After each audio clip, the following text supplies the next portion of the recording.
Weeping Willow Cottage, Part 3 by Natasha J. Rosewood. Are you depressed, Samantha? He asked straight away.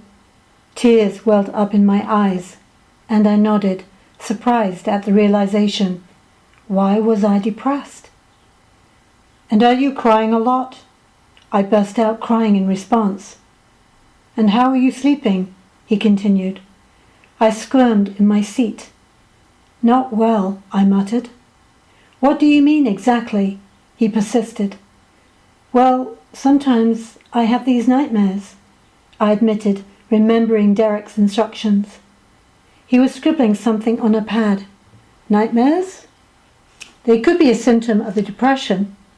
Then he looked up. What are the nightmares about? I sank further down in my chair, embarrassed.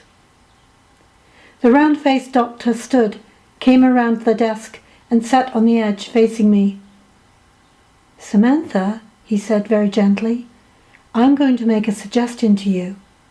You are severely depressed, and I think it would be a good idea, in the short term, if, he said, handing me a prescription, you took some Valium, just for the short term. I exhaled a great sigh of relief. You mean I'm just depressed and not schizo? Depression made so much more sense. Personally, he continued, I don't believe that Valium will cure your blues because depression is often just a sign of suppressed anger and hurt. Yes, my rage is at David. Where did that anger come from? So I am going to suggest that you talk to Dr. Smythe. Angela Smythe was the airline psychologist, an ex-flight attendant herself. She exuded a warm, gentle intelligence, and I trusted her. How does that sound, Doc was handling me like a china doll, and I loved him for it. I nodded submission. Derek was right. It was time to talk to someone who would truly understand. On the way home, Derek seemed ecstatic that I had agreed to see the psychologist. That calls for a celebration, my dear, he beamed from behind his glasses. Are you up to going to pub? Just for one, I agreed, feeling as if a great weight had already been lifted from my weary shoulders. It was so good to know I was just angry and depressed, and not schizophrenic like my mother. We snuggled into our own private alcove. A garden in the throes of early summer was visible through the latticed window. Derek turned his wineglass around and around on the bumpy oak table. I've got something to tell you, Chuck, he announced finally. My heart sank. Another flatmate bites the dust, I thought. I would miss Derek very, very much. I'm thinking, he started. About getting married?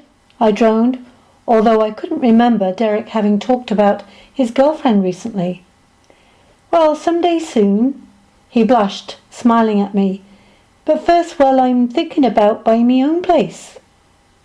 Oh, it was my turn to play with my wineglass. And then getting married? We'll see. He pulled a half smile, half frown. Time will tell. Are you and your girlfriend happy? I was surprised how much it hurt just to ask that question. Who? He asked, seeming genuinely surprised. Oh no, that's over. About 2 weeks ago now. Course you wouldn't know. You've been a bit out of it, Chuck. Attempting to disguise my great relief, I asked lightly, I'm so sorry. What happened? Let's just say I realized there's only one girl for me. He took a sip of wine and stared out of the window, and it weren't Sarah. I waited for him to elaborate, but Derek suddenly stood, picked up both wine glasses, and headed for the bar. Doc Fitzpatrick had told the airline that I needed at least a month off, and Angela and I started our first session.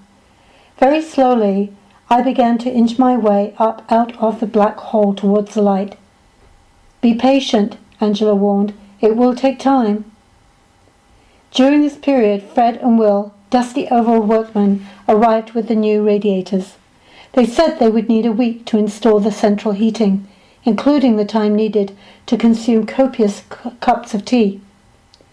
Now I would be able to tell all my smug American friends who believed the British were still cave dwellers that yes, in fact, I do have central heating in my home, thank you very much. Derek, Eve and Chris were warned that there would be some disruption with 2 workmen in the house for a week, hammering and pulling up floorboards. The inconvenience would be worth it, I told them. My words were more prophetic than any of us could have imagined. We are the recipients of terrible news. It's strange how every minute detail of the scene is branded into our memories like enlarged, high-definition photographs. On Wednesday, June 6, 1979, Derek was at work. Eve and I were relaxing in the living room. She was stretched out on the brown couch, sipping a mug of coffee, browsing through a Cosmopolitan that a passenger had left on her aircraft. I was curled up in the armchair, ruminating on my latest session with Angela. A light grey spring mist hung over the narrow lane outside, our only view of the world. Capitol Radio was playing John Lennon's Imagine, while a muffled banging was coming from my bedroom. Will and Fred had already installed 3 of the 6 radiators, and I was looking forward to the temperature finally being warmer inside the house than outside. Suddenly, the banging stopped. There was a long silence, followed by a confusion of sounds, thumps, raised voices, tools dropping, swearing. Eve looked up from her magazine and frowned at me. My stomach lurched. Something was terribly wrong. We got up slowly and moved over to the bottom of the wooden staircase. Our heads tilted towards the top of the stairs, waiting, listening. Bloody hell. It was Will's voice. He sounded shocked. Don't touch anything. Pause. We'll have to tell her, Fred said. They were speaking quietly, almost reverently. Eve and I exchanged wary glances. Silently we stood waiting. Then, my mouth suddenly dry, I started woodenly up the stairs. Eve was right behind me. When I arrived on the landing and peered into my room from the doorway, Will was crouched, his back toward me. Fred was standing facing the door. Both men were staring down at something, but when he noticed us, Fred glanced up quickly. Even through the white dust on his skin, I could see that his face was ashen, his eyes almost tragic. Don't! Fred put up his hand as if stopping traffic. You don't want to come in here, love. Then Will turned. Was he on the verge of tears? What? I asked, advancing. He stood up quickly to try to stop me, but it was too late. I was in my bedroom now. I could see into the gaping black hole in my bedroom floor by the closet. I could see everything now. The pieces of an ugly jigsaw puzzle slotted together in a quick flash, and suddenly were gone again. I fainted. Ordinarily, Mrs. Sykes was the kind of person who would pass through my world without stopping. We had nothing in common, except Weeping Willow Cottage. We were sitting in her front room in a small semi-detached in Bristol's outer suburbia. Eve had driven me there, not only because I was still an emotional mess, but also because she was curious. Derek had made me promise to call him later, while Chris, in his role as detective, had done what he did best, snoop. In fact, he had gone above and beyond in arranging this meeting between Mrs. Sykes and me. She had apparently been close-mouthed with the police and wouldn't entertain any reporters, but she had agreed to see me. Of course, Chris hadn't done this just out of concern for my sanity. I had the feeling that Mrs. Sykes was his number 1 suspect, and he wanted to see what I would find out. But before we went to meet her, and for some reason he wouldn't divulge, Chris had been adamant that Eve and I use our surnames only. That's the deal, he had said. We agreed. Why not? Her husband stood up. Gotta get to work, love. He bent and pecked her on the cheek. As he walked around our chairs, he glared at us. I was relieved when the door closed behind him. Judging by her tightly permed grey blonde hair and pallid skin, Mrs. Sykes was in her early 50s. She might have been pretty in her younger days, but her hardness had crept into her features, and her blue, flinty eyes betrayed an old hurt through the toughness. She let out a long sigh as she replaced her teacup on the chipped square coffee table and fumbled in her pocket for her cigarettes. "Must have been a shock for you, dearie," she muttered, lighting up. In some strange way, I felt as if my life had just begun last Wednesday, reborn as someone else. The terrible discovery seemed as if it had happened an eternity ago, but the 5 long days had since been filled with questions, policemen, reporters, but strangely enough, no nightmares. The police had removed Eve, Derek and me from the house as it was a crime scene. Not that I believed I could sleep in that cottage, especially that bedroom, ever again. Thankfully, my friend Rosemary had welcomed me as a houseguest while Derek was crashing with a friend until he was granted possession of his new house. Eve was tolerating life back at home with her parents. Other ghastly nighttime dreams plagued me now. The macabre images hadn't left me alone since I first laid eyes on those gnarled, enmeshed bones, one tossed on top of the other like discarded trash, bits of faded, dusty fabric hanging from them. The female's skull, even without human eyes, lips and teeth, was frozen in a long scream of terror, as if begging for mercy. None had been given. "Yes, it was a shock," I murmured. Mrs. Sykes nodded, blowing smoke. "The police believe that they could be your parents." Chris had told us they were still checking on dental matches. "Oh, it's them all right, dearie." I thought I saw a smile on her lips. Eve was staring at the woman. "How could you know? I mean, how could you be so sure?" The woman didn't hesitate. "'Cause I know who did it."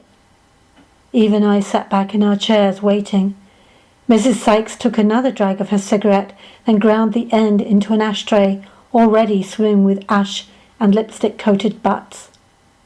Her rough hands turned the red and white cigarette packet in her lap over and over.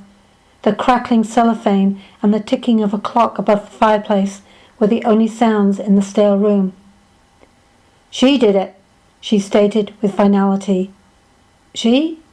My sister," Mrs. Sykes snapped, as if I should have known. "She killed the old man and woman. Those 2 skeletons were my so-called mother and father." Eve's voice softened as she asked, "Why? Why did she kill them?" "'Cause they were bastards, that's why," she snarled at Eve, her eyes glinting with hatred. Mrs. Sykes groped for another cigarette, her hand shaking as the flame touched the tip. "Bastards," she repeated, exhaling a cloud of smoke. A light trembling was taking over my body. What did this woman's parents do to evoke such a violent act? And in my house? I remembered, couldn't forget, the dented skull of the man struck with an axe in his sleep, they said. Had it been him breathing in my bedroom closet? The woman's skeleton was distorted, broken.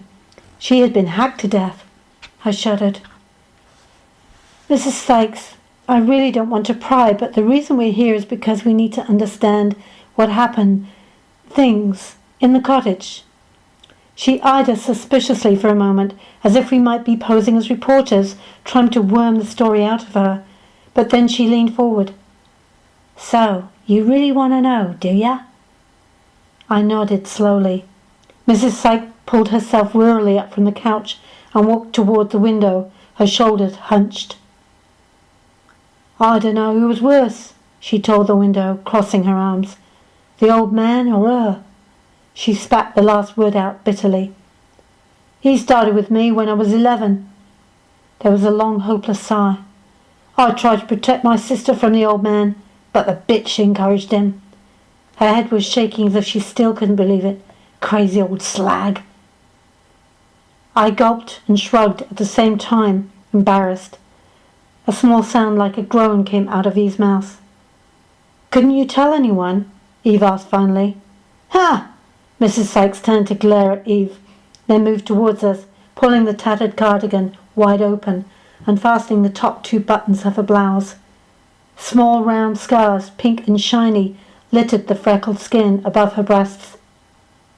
"Cigarette burns." She covered herself up again quickly. "That's why, dearie. If we so much as looked at her sideways, we'd get the cigarettes or the belt or him." Eve and I exchanged shocked expressions. Mrs. Sykes returned to the window, her back to us again. Part of me wanted to get out of there and not see the pictures that her words created in my mind, but some other force kept me pinned to my seat. "I was a lucky one," she continued. "I got out of there when I was 15. Couldn't stand it.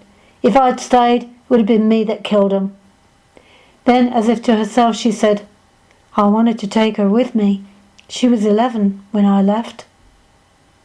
"How old was your sister when she did it?" I mumbled the question. 18. None of us spoke for a long time. "I know what you're thinking," she sighed. "Why didn't she just leave? Get the hell out of there." Actually, I was wondering how an 18-year-old girl could overwhelm two people with an axe and then hide the mutilated, blooded bodies under the bedroom floor all by herself. "Wasn't that easy to get away? Not for her. When you're in it, you forget you have a choice." She was still talking to the window. "The old man wouldn't let her out of his sight, dirty old bugger." Then she spun around. "You know how it is." She shrugged, a sad, guilty smile on her face. "I told her when I got enough money for the both of us, I would go back for her." Mrs. Sykes returned to the couch, adding another stub to the ashtray's collection. Slumping down into the cushions, defeated, she said, "But by the time that happened, it was too late." "Because of your parents, you mean?" I persisted. "No." She fidgeted with the cigarette packet again. "My sister was dead." "Oh no, I'm so sorry," I offered lamely. "How?" Eve probed. "Suicide." "My God, this poor woman." "Because she had killed your parents?" Eve wasn't letting up. "No." Suddenly her eyes glistened with tears. "Because those bastards wouldn't leave her alone, not even when they was dead. They haunted her." Mrs. Sykes' stony eyes found mine and held them. "Made her crazy, they did." I took a large gulp of cold tea. The older woman took out yet another cigarette and sucked on it as if it would give her breath. "We couldn't sell the place, see? Not then. Might have raised some awkward questions." "What about friends and neighbours? Weren't they suspicious when your parents disappeared?" I suddenly wondered if Eve had been primed by Chris to make certain inquiries. "No," she coughed. "The old man had retired from his job in Nottingham, and they just moved into that house when it happened, so nobody knew him. Not that they had any friends anyway. My sister just told people that her folks had gone abroad for a few years." "How convenient." "You know," she pointed a stubby, nicotine-stained finger at me, "you look a little bit like her. She was very pretty. Too bad for her." Eve stared at me. The old brown and white photo that Derek had found sat in my handbag, but I made no move to take it out. I thought about my rage towards my own mother and father, often wishing they would just disappear and never taunt me again, but I had never considered murder. "See, my sister talked about this young lad," Mrs. Sykes continued. "Kevin was his name. Sounds like she was in love with this young fella. He lived just up from her, she said, in one of them other cottages. When he didn't even say hello to her one day on the street, seems like it sent her into a real tizzy. Said he didn't care. No one ever would, she said." I knew how that felt, being rejected. We sat in silence for a long time. The clock on the mantelpiece ticked relentlessly. In my mind, I was trying to superimpose Mrs. Sykes' tragic story over the ghostly occurrences, but some piece of the jigsaw was missing. "Do you know how she—" It was a gruesome question, but I had to know. "Killed him?" Mrs. Sykes picked up her teacup, but it was empty, so she replaced it on the table. "The old man went for his booze snooze, as we called it, every afternoon," she snorted, remembering. "My sister waited till Ma went out shopping, and he was lying snoring away on the bed. Then she took his axe and smashed his brains in while he slept." I visualized the man lying on my bed in my bedroom and shivered. He didn't make a sound, she said, just the crunch of bone and gristle. Said she wanted to chop off his you-know-whats, but decided there'd be too much blood. A small smirk crept onto Mrs. Sykes' lips, as if a bit more blood wouldn't have stopped her. She waited in the bedroom closet for the old woman to come back. Waited 2 hours with the old man dead and bleeding on the bed, she said, as if her sister's patience was to be applauded. Eve was transfixed by the older woman's story. I wanted to throw up. When Ma came back and saw him lying on the bed, blood everywhere, she didn't have time to scream or see what was coming.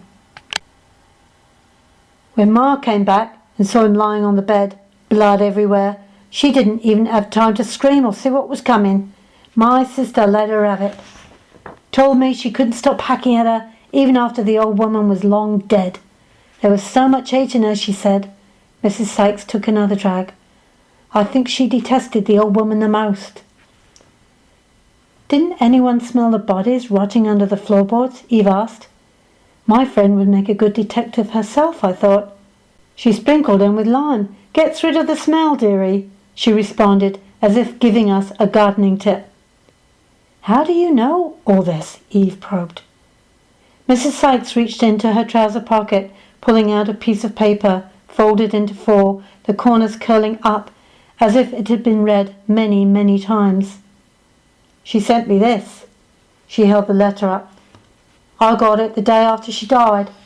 She caressed the paper. Said she was going mad. Couldn't stand living in that house with them. Their ghosts. How long was it after... Eve didn't have to finish. Mrs. Sykes expected each question, as if she'd been waiting many years for this interrogation. 7 years. The older woman shook her head. Just 25, she was. We was going to declare them missing and sell that house. She was nearly home free. If only she could have waited a little longer, but the snoring, the bad dreams, door slamming and such were making her loony. She pulled her cardigan around her tightly, as if for protection. After she died, I sold that house lickety-split.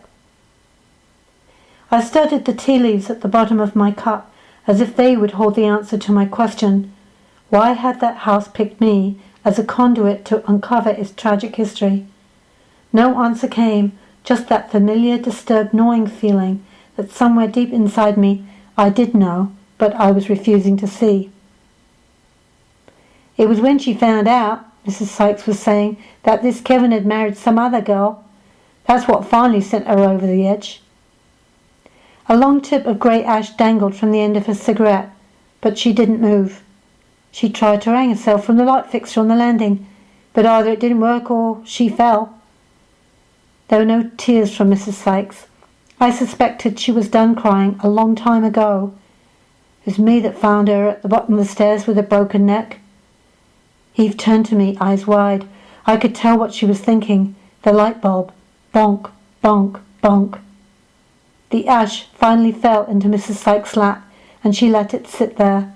The woman was spent. Her shoulders sagged now. Mrs. Sykes, I'm terribly sorry for... what should I say? For the cruelty of her mother and father, the loss of her sister, or finding the bones of her slain parents under my bedroom floor, forcing her to relive all of this pain. She waved her hand. It's all right, dearie. She stood up with a weariness that would probably never go away. The interview was done. As she ushered us toward the door, she sighed. It's over now, isn't it? Is it? I wondered. About the ghosts, the nightmares. Were they gone? As she opened the front door, she said, and maybe now Samantha can rest in peace. Eve and I stopped and turned. Who? We asked simultaneously. My sister. Is this her? I asked, fumbling in my handbag for the aged photograph. Mrs. Sykes studied the pretty face, grimaced, and nodded. Yeah, that's Samantha all right. Where'd you find that? Of course, it was Derek who finally connected all the dots for me. Later that evening, he pulled up in front of Rosemary's house. Is it okay if we just go to the plough? He suggested, as I climbed into his Renault. He threw a concerned glance at me. I was still stunned and pale from the day's revelations. Fine, I shrugged. Although the pub produced excellent fresh homemade delights, I didn't know if I could eat. As we drove in silence through the gold-tinged Buckinghamshire countryside, I was still sorting out the jigsaw pieces of the puzzle. Derek finally broke the silence. You don't have to talk about it, you know. Not if... he said softly. No, I do. It's just that it's all so horrible. I don't know where to start. The beginning seems like a good place to me. Derek grinned at me and I instantly felt lighter. By the time the car pulled up in front of the Tudor-style pub, I was still relating the whole ghastly business of the two victimized girls, the physical and sexual abuse, and the murders. Derek didn't move after he switched off the engine, but just sat there and listened. When I was spent, he whistled through his teeth. Bloody hell. I still couldn't bring myself to admit that the axe murderess and I shared the same name. Not just yet. I think we need that drink. Derek opened my door for me. Come on, my dear. In the darkened pub, he led me to a low, soft couch by the fireplace. Midweek, the establishment was relatively quiet, and I was glad. Derek brought 2 glasses of wine over, and we sank back into the comfort of the floral sofa, sipping our drinks in silence and staring into the fire. Doesn't make sense, Derek said after a while. What? Well, why the ghost pick you, Chuck? I mean, to buy that house, to be the one to unearth those bones. It were all because of you. Because we shared the same name, I blurted, staring into Derek's puzzled face. Her name was Samantha. Bloody hell, he exclaimed once more, his eyes huge. We sat in silence again, the fire crackling as the bartender added logs to the dying flames. Derek sat up suddenly. Yeah, but there's something else. Instinctively, I knew I didn't want to hear any more, but Derek was concentrating on the fire as if the answers were in the flames. When did your nightmares begin? He asked. About 6 months after I moved in, but I think... Suddenly I knew where Derek's mind was going. About the same time the snoring stopped, right? Yes, but maybe they weren't nightmares, Chuck. He squeezed my hand urgently but tenderly. I heard myself take a short, sharp breath, and something came crashing down all around me. What do you mean? For the second time that day, thick bile rose in my throat. As Derek moved closer to me on the couch and took both my hands in his, I was shaking all over. You don't want me to say it, do you? As I looked into his eyes, I saw that he knew. Oh my God, Derek knew what I hadn't even wanted to consider, what Dr. Smythe had urged me to admit, that for the last 2.5 years I had been raped by a ghost. Oh God. I collapsed then, covering my face with both hands, allowing my head to rest on Derek's shoulder. Oh God. The full horror of my invisible sexual predator, Samantha's monstrous father, buried just 6 feet from my bed and violating me in the night, spilled out of me in long, deep, violent shudders. Derek put his arms around me and pulled me to him as I sobbed and sobbed, oblivious to the curious stares of the bartender.